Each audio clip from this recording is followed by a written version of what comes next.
देखिए, किताब ऐसा नशा है, उससे बड़ा नशा दुनिया में कोई नहीं है। मैं आपको बताऊं, मैं जब क्लास 4th-5th में पढ़ता था तो मैं किताब पढ़ता था। तो स्कूल में तो पढ़ नहीं सकते क्योंकि पीरियड चल रहा है। मैं और स्कूल के वापस जाने के बाद खेलने के लिए जाता था। तो स्कूल से मैं घर चल के आता था 1 किलोमीटर के लगभग। मैं अपने हाथ में किताबें लेके चलता था और मुझे कई बार लोगों ने टोका कि तू कहीं गिरेगा, लेकिन वो नशा ऐसा था कि उसको छूटा नहीं जा रहा था। आज भी हर रोज़ मैं 1 घंटा ज़रूर पढ़ता हूँ रात को सोने से पहले। अगर नहीं पढ़ूंगा तो मुझे नींद नहीं आएगी। तो इसीलिए वो तो छोटे मोटे नशे वो तो छूट ही जाएंगे जब बड़ा नशा पकड़ में आ जाएगा। 3000 किताबें हैं, 3000 किताब 3 साल में पढ़ लेंगे सर। उसके बाद क्या होगा? मैंने शुरुआत किया है, इसको आगे बढ़ाने की जिम्मेदारी आपका है। हर परिवार में जब आपके कोई मंगलमय कोई ओकेजन होता है, शादी होती है, घर में संतान पैदा होता है, आप लड्डू बांटते हैं, आप अपने सगे संबंधी को ढूंढते हैं, आप खुशी मनाते हैं। मेरा अनुरोध है उसी दिन इसमें हम एक सूची रखेंगे कि नए नए किताबें क्या आ रही हैं। उसी दिन एक किताब इस लाइब्रेरी के लिए भी खरीद देना। फिर आगे कभी भी ये लाइब्रेरी में नए किताबें पढ़ने के लिए नहीं है, ये मसला नहीं होगा। और आपके ये लाइब्रेरी की बात सुन के न सिर्फ आपके गांव के बच्चे, दूसरे गांव के भी लोग आएंगे। कहीं भाई कोई चीज़ देखना हो तो उस गांव में चलो, वो लाइब्रेरी है जहां हर कोई किताब मिलता है और किताब पढ़ने की, किताब समझने की माहौल बना हुआ है। ये बड़ा जरूरी है।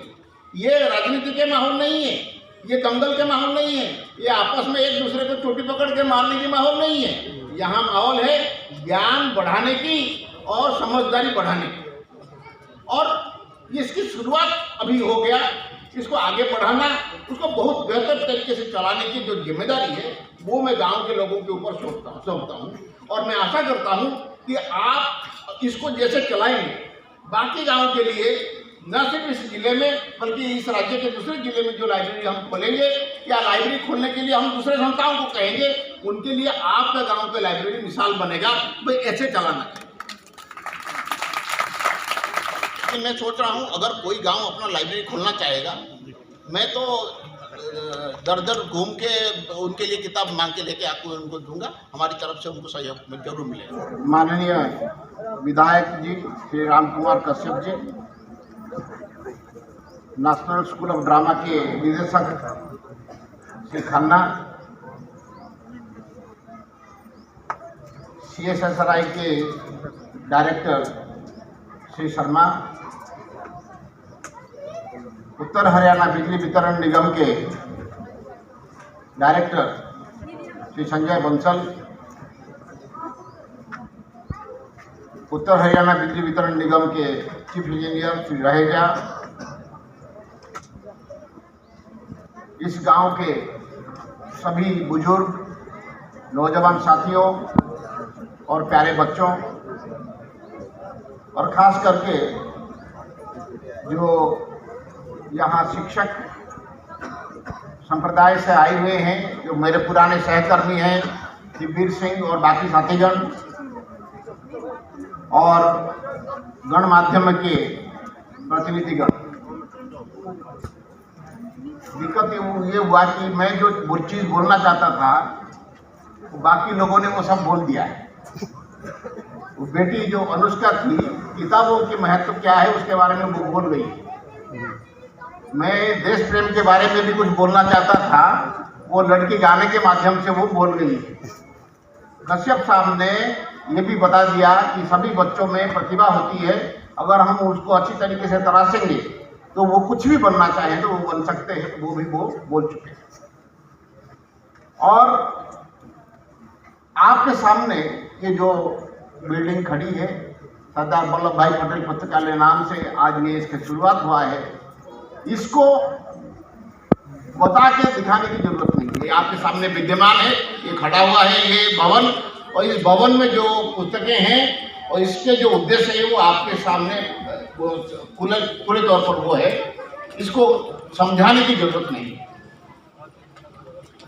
ये कहा गया है कि ये पुस्तकालय खोलने की जो ये हमारी मुहिम है, ये मुहिम को हमने क्यों शुरू किया, इसके बारे में मैं थोड़ा बताना चाहता हूँ।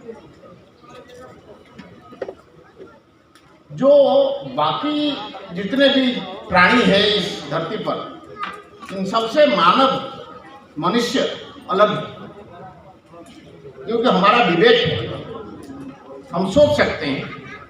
इस वजह से बाकी प्राणी जैसे पैदा हुए थे वैसे ही आज हैं, उनमें कोई परिवर्तन नहीं हुआ है।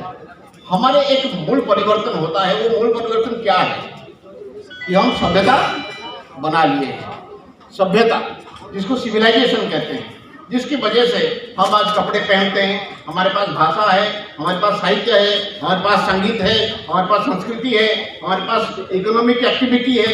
ये सब सिर्फ मनुष्य करता है इस धरती पर, और कोई नहीं करता। तो ये सभ्यता के दो पहलू हैं। एक पहलू है अर्थनैतिक विकास, दूसरा पहलू है सांस्कृतिक विकास। आपके गांव में ये लाइब्रेरी की शुरुआत करने के पीछे हमारा मकसद है कि सभ्यता के ये जो सांस्कृतिक विकास के जो पहलू है, इस पहलू को शुरुआत किया जाए। कहते कहते मलिक साहब कह गए हरियाणा में हमारा कल्चर है एग्रीकल्चर।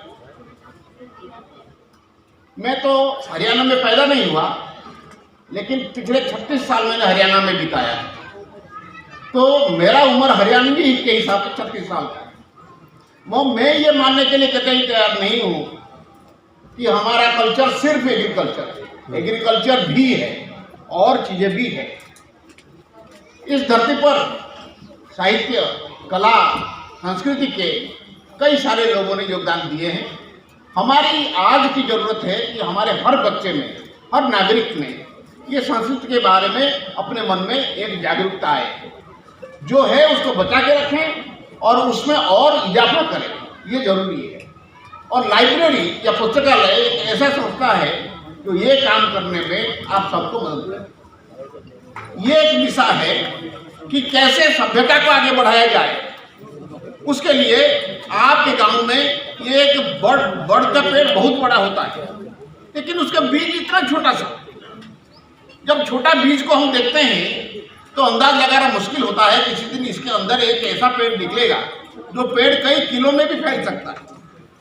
लेकिन ये वही बीज है, और हो सकता है आज जो बैठे हुए बच्चे हैं ये इसी बीज से प्रेरणा लेके अपने अंदर, अपने दिमाग में, अपने मन में, अपने दिल में बट वृक्ष जैसा बहुत बड़े भावना को वो पैदा कर सकते हैं।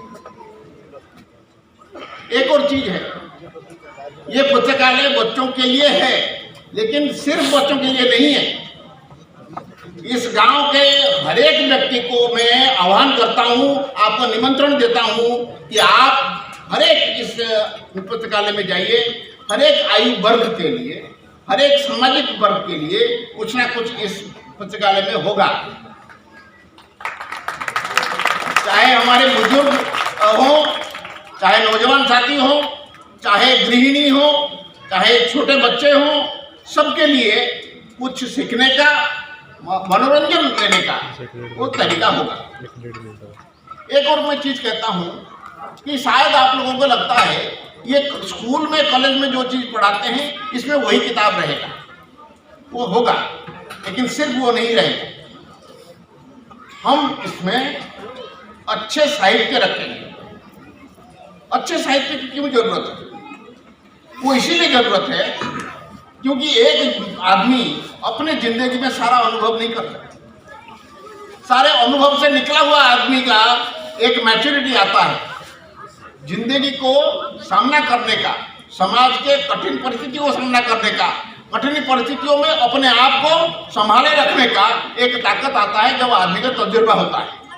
अब दिक्कत यह है कि हमारे तो तजुर्बे बहुत सारा नहीं हो सकते, हमारे तो सीमित तजुर्बे हो सकते हैं, लेकिन अच्छा साहित्य आपको वो तजुर्बा दे देता है, वो तजुर्बा का निचोड़ दे देता है जो कई लोगों ने तजुर्बा करके लिखा हुआ है। इसीलिए उस अच्छे साहित्य पढ़ना भी सभी आयु वर्ग के लिए, खास करके बच्चों के लिए जरूरी है। उनके व्यक्तित्व के विकास के लिए, उनको एक अच्छा नागरिक बनने के लिए, अच्छे आदमी बनने के लिए, अपने जिंदगी में एक भारसाम्य, बैलेंस बनाए रखने के लिए अच्छा साहित्य पढ़ना जरूरी है। मेरा आप लोगों से एक निवेदन है, ये एक शुरुआत है। जो किताबें हैं इसमें कितने किताबें रखे हैं हमने? कितने किताबें हैं अभी? 3000 किताबें हैं। 3000 किताब 3 साल में पढ़ लेंगे सर। उसके बाद क्या होगा? मैंने शुरुआत किया है, इसको आगे बढ़ाने की जिम्मेदारी आपका है। हर परिवार में जब आपके कोई मंगलमय कोई ओकेजन होता है, शादी होती है, घर में संतान पैदा होता है, आप लड्डू बांटते हैं, आप अपने सगे संबंधी को ढूंढते हैं, आप खुशी मनाते हैं। मेरा अनुरोध है उसी दिन इसमें हम एक सूची रखेंगे कि नए नए किताबें क्या आ रही हैं। उसी दिन एक किताब इस लाइब्रेरी के लिए भी खरीद देना। फिर आगे कभी भी ये लाइब्रेरी में नए किताबें पढ़ने के लिए नहीं है, ये मसला नहीं होगा। और आपके ये लाइब्रेरी की बात सुन के न सिर्फ आपके गांव के बच्चे, दूसरे गांव के भी लोग आएंगे, कहेंगे भाई कोई चीज़ देखना हो तो उस गांव में चलो, वो लाइब्रेरी है जहां हर कोई किताब मिलता है और किताब पढ़ने की, किताब समझने की माहौल बना हुआ है। ये बड़ा जरूरी है। ये राजनीति के माहौल नहीं है, ये दंगल के माहौल नहीं है, ये आपस में एक दूसरे को चोटी पकड़ के मारने की माहौल नहीं है। यहाँ माहौल है ज्ञान बढ़ाने की और समझदारी बढ़ाने की। और इसकी शुरुआत अभी हो गया, इसको आगे बढ़ाना, उसको बहुत बेहतर तरीके से चलाने की जो जिम्मेदारी है वो मैं गांव के लोगों के ऊपर सौंपता हूँ। और मैं आशा करता हूँ कि आप इसको जैसे चलाएंगे, बाकी गांव के लिए न सिर्फ इस जिले में बल्कि इस राज्य के दूसरे जिले में जो लाइब्रेरी हम खोलेंगे या लाइब्रेरी खोलने के लिए हम दूसरे संस्थाओं को कहेंगे, उनके लिए आपका गांव का लाइब्रेरी मिसाल बनेगा। भाई ऐसे चलाना है। मैं आज यहाँ इस मौके पर आ पाया हूँ, ये मेरे लिए बहुत एक गर्व के विषय है कि इस राज्य के इस जिले में, इस कोने में, इस गांव है, जमुना के किनारे गांव है, इस गांव में एक सांस्कृतिक वातावरण की शुरुआत करने में जो एक माहौल का शुरुआत हुआ है, उस दिन इस कार्यक्रम में मैं शामिल हो पाया। इसके लिए मेरे साथी अधिकारी जिन्होंने आज मुझे बुलाया है, उनको मैं धन्यवाद देता हूं। साथ ही गांव के सभी बुजुर्गों को, आप सभी को लोगों को धन्यवाद देता हूं कि आप लोग भी इस मौके पर हैं। हम सारे मिलके एक अच्छे शुरुआत कर रहे हैं। मैं आप सभी लोगों से ये कहता हूं कि जब भी आप वापस जाएं, अपने घर में बैठें, आप सोचें कि अगर ये सही तरीके से चलता है, क्या संभावनाएं हैं, क्या हो सकता है आगे चल के, इससे क्या फायदा हो सकता है बच्चों को और पूरी समाज को। वो जो फायदा है, वो फायदा आज जब सोचता हूं मैं, तो मेरा मन आज से ही खुश हो रहा है कि ऐसा फायदा संभव है। तो आप सभी लोगों से उम्मीद है, आप सभी लोगों से अनुरोध है कि ये जो संभावना आज दिख रहा है, उसको सच्चाई में परिवर्तन करने के लिए हमारा साझा प्रयास होना चाहिए। इसके लिए आप लोगों का सहयोग का कामना करता हूं।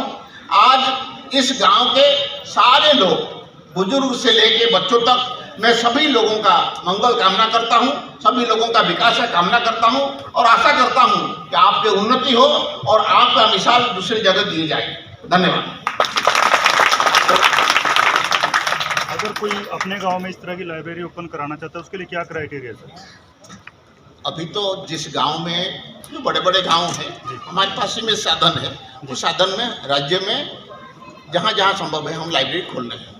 लेकिन मैं सोच रहा हूँ अगर कोई गांव अपना लाइब्रेरी खोलना चाहेगा, मैं तो दर दर घूम के उनके लिए किताब मांग के लेके आपको उनको दूंगा। हमारी तरफ से उनको सहयोग जरूर मिलेगा। तो कुछ ऐसा सुनने में आया था कि जगमग जो गाँव होगा उसमें इस तरह की लाइब्रेरी खोली जाएगी।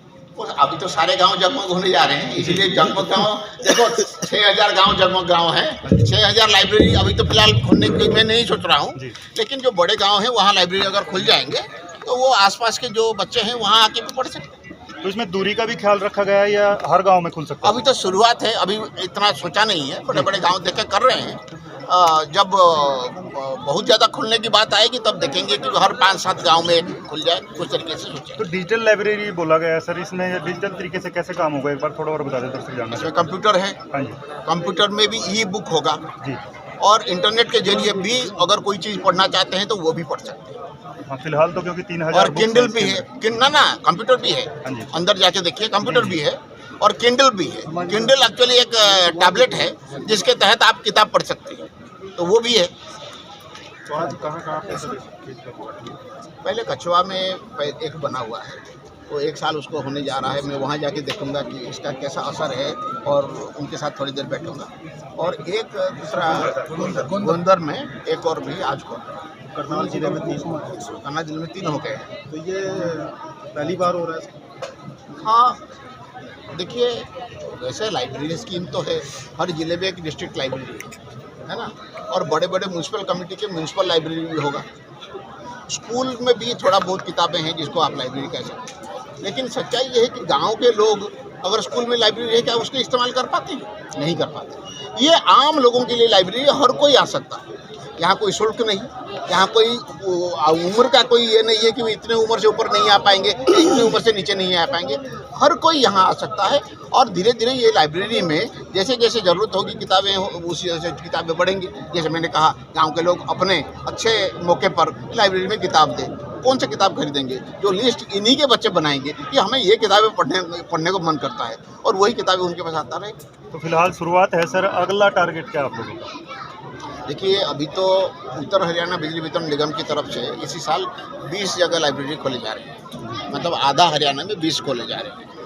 ये कॉर्पोरेट सोशल रिस्पॉन्सिबिलिटी, यानी हम जो मुनाफा कमाते हैं उसका एक भाग हम सामाजिक भागीदारी, जिम्मेदारी अपने निभाने के लिए कर रहे हैं। तो यहाँ ये चीज़ कर रहे हैं। तो दक्षिण हरियाणा बिजली वितरण निगम है, उन्होंने भी मुनाफा कमाया है। वहाँ हमने फैसला किया है कि हम यहाँ उत्तर में भी और दक्षिण में भी जो गांव-गांव में हम वॉलीबॉल टीम को बेहतर बनाने के लिए उनके साथ मिलकर काम करेंगे।